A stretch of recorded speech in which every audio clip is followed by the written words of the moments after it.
अयोध्या के राज सिंहासन पर भगवान का राज्याभिषेक हुआ है। भगवान श्री राम सारे वानर भालुओं को कुछ न कुछ दे रहे हैं, लेकिन हनुमान जी को कुछ नहीं दिया। माता सीता को यह बात अच्छी नहीं लगी। उन्होंने कहा, प्रभु आप सबको तो कुछ न कुछ दे रहे हैं, लेकिन हनुमान जी को तो कुछ देते ही नहीं। भगवान ने कहा, हे सीते, एक कस्योपकारास्य प्राणान दास्यामि ते कपि। हनुमान जी ने तो हमारे ऊपर इतने उपकार किए हैं, यदि मैं अपने प्राणों को भी दे दूं तो भी हनुमान जी के ऋण से उर्ण नहीं हो सकता। भक्त भगवान से कुछ नहीं मांगता है तो स्वयं भगवान भी उसके ऋणी हो जाते हैं।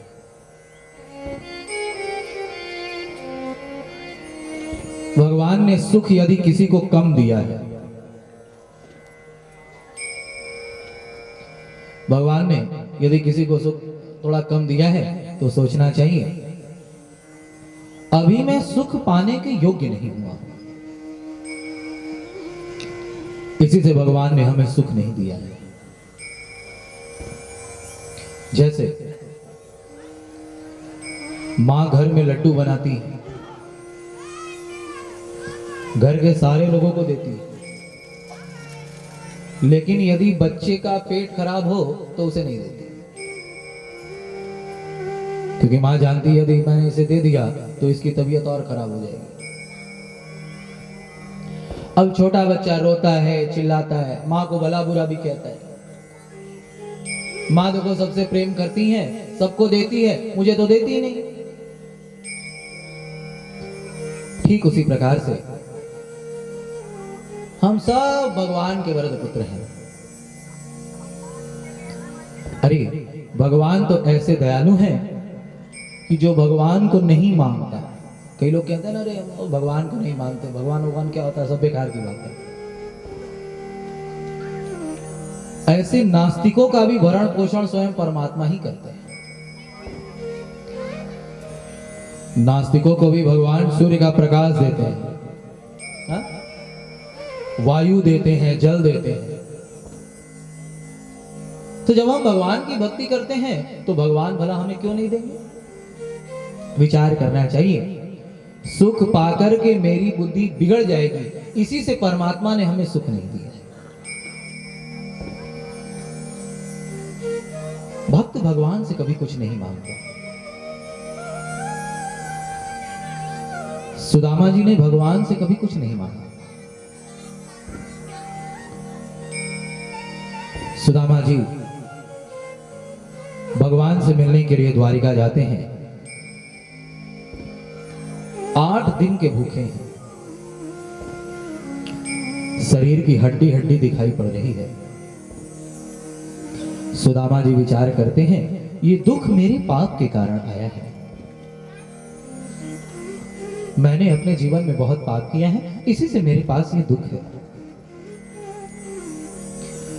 मैं अपने कन्हैया को अपना दुख सुनाने के लिए नहीं आया हूं, बल्कि मैं तो अपने कन्हैया का दर्शन करने के लिए आया हूं। सुदामा जी अपने घर से 3 मुट्ठी चावल लेकर के आए हैं। विचार करते हैं, मेरा कन्हैया इस द्वारिका का राजा है। यहां द्वारिका में उसे रोज 56 प्रकार के व्यंजनों का भोग लगाया जाता है। मैं अपने कन्हैया को 56 प्रकार के व्यंजनों का भोग नहीं लगा सकता तो क्या हुआ, अपने कन्हैया को प्रेम तो दे सकता। सुदामा जी विचार करते हैं, मैं अपने कन्हैया को अपना दुख सुनाने के लिए नहीं, अपना हाल बताने के लिए नहीं, बल्कि मैं तो अपने हाथों से अपने ठाकुर का भोग लगाने के लिए आया हूं। सुदामा जी की दीन दशा देख करके ही भगवान रोने लगे हैं। भगवान विचार करते हैं, मैं अपने मित्र का ध्यान ठीक से नहीं रख पाया। मेरा मित्र समस्त वेद शास्त्र पुराणों का ज्ञाता है, तो भी कभी इसने अपनी विद्वता का उपयोग धन कमाने के लिए नहीं किया।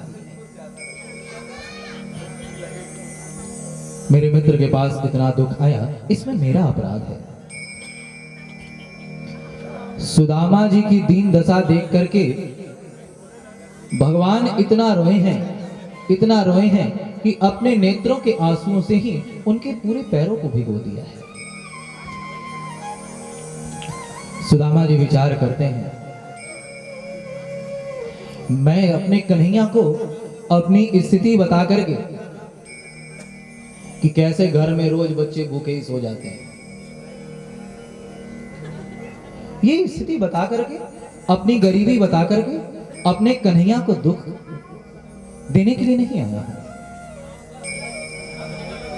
बल्कि मैं तो अपने कन्हैया का दर्शन करने के लिए आया। सुदामा जी ने भगवान को 3 मुट्ठी चावल दिया है। 3 मुट्ठी चावल ही सुदामा जी का सब कुछ था। सुदामा जी ने अपना सर्वस्व भगवान को दे दिया। अच्छा देखिए, सुदामा जी ने भगवान से कुछ नहीं मांगा। मान लीजिए यदि सुदामा जी ने भगवान से कुछ मांगा होता तो जितना मांगते भगवान उन्हें उतना दे देते, लेकिन सुदामा जी ने भगवान से कुछ नहीं मांगा, बल्कि 3 मुट्ठी चावल लेकर के आए हैं। 3 मुट्ठी चावल भगवान को दे दिया। याद रखिए, जो भगवान को कुछ देता है उसे कुछ मिलता है, जो बहुत कुछ देता है उसे बहुत कुछ मिलता है, और जो भक्त सुदामा की तरह भगवान को अपना सब कुछ दे देता है उसे भगवान भी अपना सब कुछ दे देते हैं।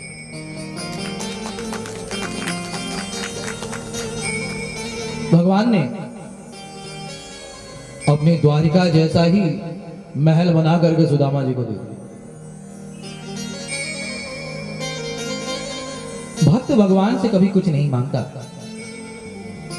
भक्त तो भगवान से मुक्ति की भी कामना नहीं करता। भक्त भगवान से कभी मुक्ति भी नहीं मांगता। जिसका हृदय भगवान के प्रेम में डूबा हुआ है, जिसके हृदय में भगवान की दिव्य भक्ति है,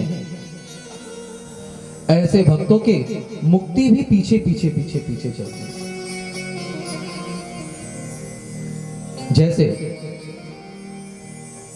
पिता की संपत्ति पर तो पुत्र का ही अधिकार होता है। पुत्र के बिना मांगे भी पिता की सारी संपत्ति पुत्र को ही मिल जाती है। ठीक उसी प्रकार से हम सभी भगवान के वरद पुत्र हैं। यदि हम भगवान की भक्ति करके भगवान से भगवान को ही मांग लें तो इस सृष्टि को किसने बनाया है? भगवान ने।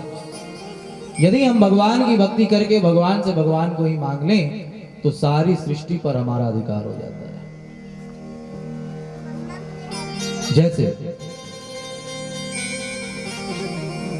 एक राजा ने अपने राज्य में एक मेले का आयोजन किया और ऐसी घोषणा कर दी कि कोई भी आकर के मेरे मेले में से अपने मनपसंद की कोई भी एक वस्तु फ्री में ले जा सकता है। अब दूर दूर से लोग आने लगे, जिसको जो पसंद आता उसे लेकर के जाने। उस मेले में एक राजकुमारी भी है। चारों तरफ घूमते घूमते घूमते घूमते बिना कुछ लिए ही बाहर जाने लगी। सैनिकों ने कहा, अरे राजकुमारी, क्या आपको कुछ भी पसंद नहीं आया?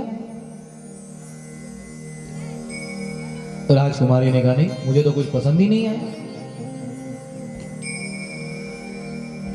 सैनिकों ने कहा, लेकिन राजकुमारी,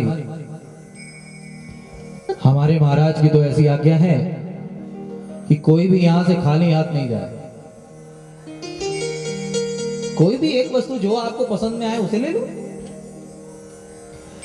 राजकुमारी ने कहा, लेकिन सैनिकों, मुझे तो इस मेले की कोई वस्तु अच्छी नहीं लगती। सैनिक उस राजकुमारी को लेकर के राजा साहब के पास आए। राजा साहब को सारी बात बताई। राजा साहब ने मुस्कुरा करके पूछा, राजकुमारी जी, यदि आपको मेले की कोई वस्तु अच्छी नहीं लगती तो आप बताएं आपको क्या पसंद है। जो आपको पसंद हो हम उसे आपके लिए मंगा दें। राजकुमारी ने मुस्कुरा करके कहा, राजन, मुझे तो आप ही पसंद है।